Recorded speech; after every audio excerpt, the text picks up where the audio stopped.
Mame ma akwaba emfa umbra Ghana nsem TVGH so wofre me adwoa searching ebusua mesra unsubscribe ya mesra no subscribe me notification bell no so for more news. Amaro Shakur eye obi a ye beto aba na enim so ye NDC ne, but in fact guy we ya kire me say Ghana edana koma so. Amaro aye when say Amaro Shakur yakopon shiraw wo ye youth a wo dream Ghana ho chese yami shiraw. Amaro Shakur e no de betu dwa say KMA boss no se sobo se hwan no or the 750 something million akwa fix bobs post this is wo be 13 pen 13 no or the 750 million akwa fix bob. Amaro Shakur e no man ye hu enso ye ba betu aba na ye bi mu ye ni se bi NDC fo sheneti no ye dum obo NPP fo echi NDC ba ye omo nya de still obo mo echi na Amaro Shakur wako Ashanti region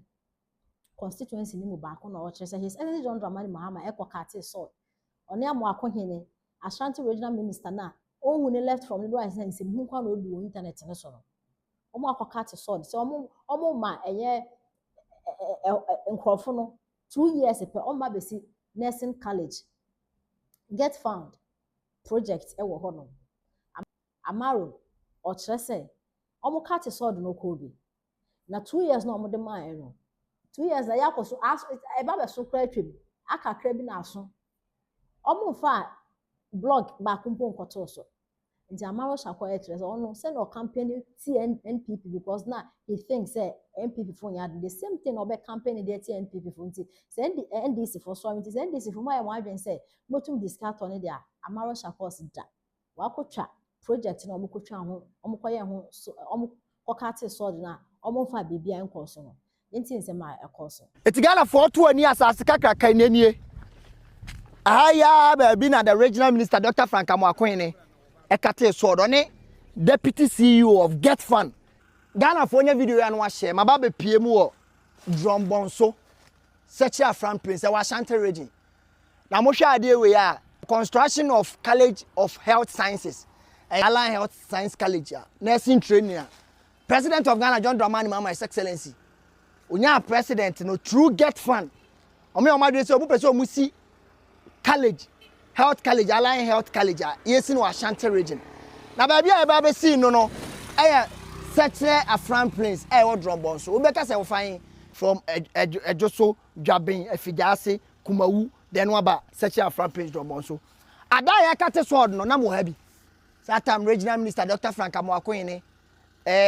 Get Fund administrator and the deputy mpanifo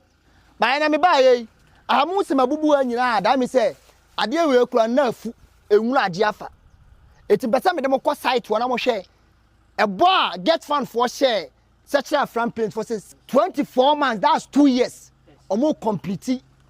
Allied Health College nursing training e dia ma Ashanti region for dia ma Drombonso for ma ha bie no ye ko hwe dwumadie na ekoso no Ghana for to ani asase kakaka nanie ahaya ba bi na the regional minister Dr. Frank Amoakwene ekate so do ne deputy CEO of Get Fund ene Drombonso hini MP aha na omokate so na me gina bi because na ye me de say yesi e ba be si health college nursing training be wo Ashanti region ti bibi papa ba Ashanti region na mpese me behwe bi 6 months and I'm saying na me ba be say dwumadie na ekose but me ba ye asase ne da wo pratai ada ye ba ya kate so do krampo no na sunfui ye dwiso batanei aso nyina afu ntiminim se contractor no na government this kama no on farm machine ma site o se Get Fund so na releases kan ma contractor because am wan say and now me ba say me be hwadwumadie na ma bo education ministry abaso ma bo Get Fund for abaso ma bo president abaso no me ba asase ne da ho machine bi any site but obo o masisi post a obi atwem onim si ye adwuma wa but assassin da was assassin ti eba say the president of Ghana eba say education ministry honorable Eluna Idrusu education minister Get Fund administrator deputy say mo ba ha be share Asante Manbo mo be share Ashanti region bo say mo ba be si Allied Health College nursing training our Ashanti region na ba bia ba ye Sechia Fran Prince omewa Get Fund deputy administrator na share bo say enu 2 years kra ye be wi adwuma yi ba e ko 6 months eko 6 months ti eba sre say get fund Ministry for Education menyini say ade ama sign contractor aba people mu a contractor aba be kan nsem ministry aba be kan nsem get fund kan nsem regional minister kan nsem MP kan nsem na 6 months eba single machine kura ni ya one block kura ni ya foundation kura ento ti say me pese me busa the get fund for say e bona mo ba be share no minim say sika no mo de ama contractor no won si site biem ana say sika no na mo fa ma contractor eno kre Bible sumi insia atwamu yi ana yehun se drobonso man hene abodwa tatra regional minister by yempima by education ministries ndodo na by atitru ni anintima wo NDC party mu na so by ama ebe bodwa wo han fefefe sinyankopon adom such a fan place yansusu ye ba benya allied health nursing training college nti wo hene na drobonso man ma asase yantam e wo hanoma na ebi kra no by wo so but you know mukasa ma muti ase o ma release asas na ma contractor no e dua asas no so ye ka say at least by 2 years na ka project na wie nanso so be busumi isia ne ye hwe han ma foundation anwe kra ni ha bibie ni hanom the srede na ebeto Ghana man pani anim His Excellency John Dramani Mahama say project ye nim de nti a apostle says kanu aka kodi contractor no ho na nya maya ye be sre say on contractor no be kasa ye be sre get fund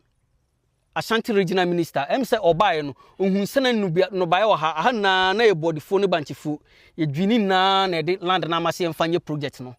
ye hu de kwante be stress say sika no so na fan ne omunye release ya be stress get fan ne Ministry of Education say baby a fan hye bia ne die mu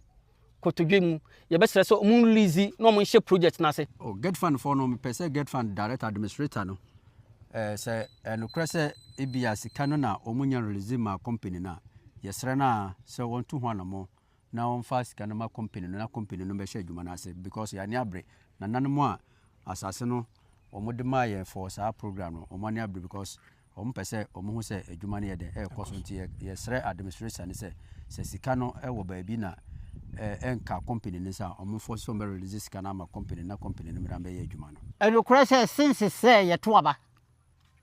ya hadie NDC nkoa ne teso ye gia badi inim de oye nti e ba ye nyina nyakokoduro enya dwen se enche kora fi se ho mo hye ye bo se ma mo 24 months omo di be wi adwuma no se ye ko ho nyina afu se contractor no ne sikara kodi ne ho na kodi ba bi di a ena na ye sre mahama se ba bi di contractor no obia no nko hwe na kira kwai besi somebody wo ha aya wo bi atwam wa hunu se somebody wo ho ye adwuma e ho so na afui get fans for me srebo o mo adawro ma wa be he ye bo ye hunu de ekro sisika na wo mo nsabo mo ba bi na kwame aha me no tie mampanyin nti ne etia se ne President John Mahama oda say ye mechi me no mienu a ye ni 2 seconds wa ha de ekoso biala Ghana mampanyi John Mahama woni mu bi de ekoso biala wo krom ha so ka so woni mu bi na on deserve so be Ghana mampanyi Ghana no ebi nya nipa nchen bio na kwame Ghana nipa ni bi nya nipa bio na asofo aye din wo krom ha adifo aye din wo krom ha na nanu aye din wo krom ha na kwame mum media no so aye din wo krom ha betra matie oni ye ni mako matie analysis amoye concerning the detention any the deliberate attempt to be a obi a watu kwafra brochira oba Ghana yetinya deny no the lawyers impo for almost beyond 48 hours crowem diversionary tax no me tie me general secretary ora Justin Kodu Afrim pon I sade ne ko bion a o ka se diversionary taxes are President John Mahama e on the third term bid bamaka mami tumi chen third term bid President John Mahama umanti uyire no wabusuanti dwene ho bion that's a president now third term no our president has become so confused about the third term agenda ni room e koso Mr. President ka demonstration be two ade so I am telling you what bra politically why ya ade politically kofie ne ko tranche ne fo ani hwe bi din na Ghana we mampanyi John Mahama enya odi ase no nti ena mo ha ase mo be cheche mrantie ne mpanifo a wo kasetia waban to divert our attention from criticizing with incompetence, you are visionless, aimless government where yenya ikawo. And then yet kroma, yet you be MPP near the bail condition. Dennis Maraka Boaji bail condition. I have 500 billion. 10 billion, 500. Na mampani joma ama krampo. Onya medi mampani no 500 billion da ho. Na na Japan yo kabo bedu 500 billion. No akwachi a brand kiti way. No akati enze onfa bail condition over 50 million Ghana cedis. We will not be intimidated by this NDC government. Yana nanum JB dan kwanom buzi anom omo konye. Even Jerry John Rawlings 19 years in Pono and Timmy and silence MPP. Na NDC ne Mampanyi John Mahama I want address umbe intimidate e okroma. Okay. We will continue to talk. We will continue to speak against the omuye no. Enti me the opinion de ma software de ma yana nan me de ma media say de ekoso nenye. Na misuma NDC mabu no ya appointees ne e wa abem. Misuma appointees e wa NDC na mo anka bi ne. Na se chira 2028 Dr. Mahmoud Bawumia bedi mampanyi no kroma na ye chance o kroma menya so sa abre no obi betimi aka ho asem bio. All right, we will leave it here. Men so me da say papa.